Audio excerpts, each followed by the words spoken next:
এই মৃত্যু পতাকা আমার দেশ না, এই জল্লাদের উল্লাস মঞ্চ আমার দেশ না।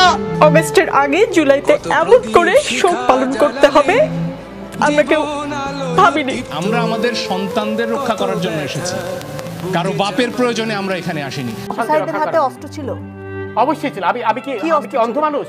কোটা আন্দোলনকে কেন্দ্র করে ভাইরাল হয়েছে শিক্ষক, শিক্ষিকা, আইনজীবী, উপস্থাপিকা থেকে শুরু করে দেশের সকল শ্রেণীর সকল পেশার মানুষ, যারা নিঃস্বার্থভাবে দেশের সাধারণ শিক্ষার্থীদের পাশে থেকে আজ প্রতিটা মানুষের হৃদয়ে জায়গা করে নিয়েছে। চলুন সেই সমস্ত মুখগুলো একটু দেখে আসি। মুগ্ধের এই কথাগুলো আজও ঘুমোতে গেলে দেশের মানুষের হৃদয়ে কম্পন সৃষ্টি করে। পানির বোতল কিন্তু আছে আপনার ওখানে, পানি লাগবে? পানি আছে, হ্যাঁ এরকম একটা বোতল আছে। মুগ্ধ আমাদের জন্য অনেকগুলো পানির বোতল রেখে গিয়েছে, সেই পানি এখানেও আছে। যমুনা টিভির টক শোয়ে এক উপস্থাপিকা আওয়ামী লীগের এক এমপিকে মুগ্ধের এই বাক্যটি বলতে গিয়ে কেঁদে ফেলেছেন। অগস্টের আগে জুলাইতে এমন করে শোক পালন করতে হবে আমরা কেউ ভাবিনি।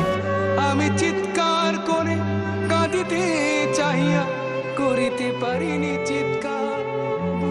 উপস্থাপিকার এমন ঘটনায় দর্শক যেমন কেঁদেছেন, তেমনই প্রশংসায় ভাসিয়েছেন সেই উপস্থাপিকাকে। কিছুক্ষণ আগে আপনাকে একটা ঘটনার কথা বললাম, আপনি শুনেছেন। আমি আশা করি মাননীয় প্রধানমন্ত্রীকে আপনি এই ঘটনা বলবেন, কি হয়েছে একজন শিক্ষার্থীর সঙ্গে।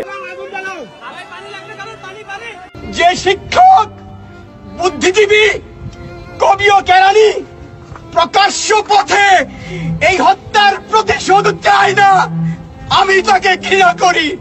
এই ভিডিওটি দেখলে যে কারোর চোখের পানি ধরে রাখা কঠিন। কতটা বুকে চাপা কষ্ট থাকলে একজন বিশ্ববিদ্যালয়ের শিক্ষক কেঁদে কেঁদে আন্দোলনকারী শিক্ষার্থীদের অনুপ্রেরণা দিতে পারেন। এই মৃত্যু পতাকা আমার দেশ না, এই জল্লাদের উল্লাস মঞ্চ আমার দেশ না। জাহাঙ্গীরনগর বিশ্ববিদ্যালয়ে নির্মমভাবে ছাত্রদের উপর হত্যাযজ্ঞ চালায় সরকার বাহিনী। কোনো কিছুর পরোয়া না করে সকল পেশার মানুষকে আন্দোলনে অংশ নিতে আহ্বান করেছেন মোহাম্মদ গোলাম রাব্বি স্যার। এই রক্তস্নাত কসাইখানা আমার দেশ না। সাইদের হাতে অস্ত্র ছিল, অবশ্যই ছিল। আমি কি অন্ধ মানুষ? তার হাতে লাঠি ছোটা ছিল, আমি নিজে দেখেছি। লাঠি দিয়ে সে মেরে। আপনি শুনেন, চ্যানেল আইয়ের ঐতিহাসিক টক শো টু দ্য পয়েন্টে বিচারপতি মানিককে আবু সাইদের ব্যাপারে কড়াভাবে প্রশ্ন করেন দীপ্তি চৌধুরী নামের এই উপস্থাপিকা। আপনি কি বলেছেন এই কথা? কালকে 12 জনকে সাথে থেকে ফেলে দিয়েছে শিবিররা? আপনি সেটা বলেননি তো, বলবেন না? আপনি তো আমাকে কিছু বলার সুযোগই দেন না। আওয়ামী লীগের এই বিচারপতি রাগে ফেটে পড়েন উপস্থাপিকার উপর। এরপর বিচারপতি মানিককে ঠান্ডা মাথায় ঘায়েল করেছে এই উপস্থাপিকা। আমি এখানে আপনাকে যুদ্ধ করতে বসিনি, আমি আপনাকে আসিফ মাহতাব। বাংলাদেশের অভিভাবকের মতো এতগুলো ছাত্র ছাত্রী আছে, আমার কলিগদের উচিত ছিল আশেপাশে থাকা। চলমান আন্দোলনে অংশ নিয়ে ছাত্রদের পাশে গর্জে উঠেছে আলোচিত এই শিক্ষক। এর আগে ব্র্যাক ইউনিভার্সিটির এই আপোষহীন শিক্ষক সমকামিতা বিরুদ্ধে কথা বলে হারিয়েছেন চাকরি। এবার কোটা আন্দোলনে অংশ নিয়ে গ্রেফতার হন তিনি। আর এই ছবিটি সামাজিক যোগাযোগ মাধ্যমে ভাইরাল হয়। বোঝাই যাচ্ছে এক আল্লাহকে ছাড়া কাউকেই পরোয়া করে না এই আতিফ মাহতাব স্যার। মঞ্জুর আল মতিন। আমরা আমাদের সন্তানদের রক্ষা করার জন্য এসেছি, কারো বাপের প্রয়োজনে আমরা এখানে আসিনি। সোশ্যাল মিডিয়ায় ঢুকলেই সবার চোখে পড়ছে সাদা শার্টের ওপর কালো গাউন পরা এই আইনজীবীকে। মূলত সংবাদ উপস্থাপক হিসেবে সকলে তাকে চিনলেও দেশের স্বার্থে, ছাত্র সমাজের স্বার্থে তার আইনজীবী পেশাটাকে আবারও তুলে ধরে যেন প্রতিবাদী দেয়াল হয়ে আবির্ভূত হচ্ছেন মঞ্জুর আল মতিন।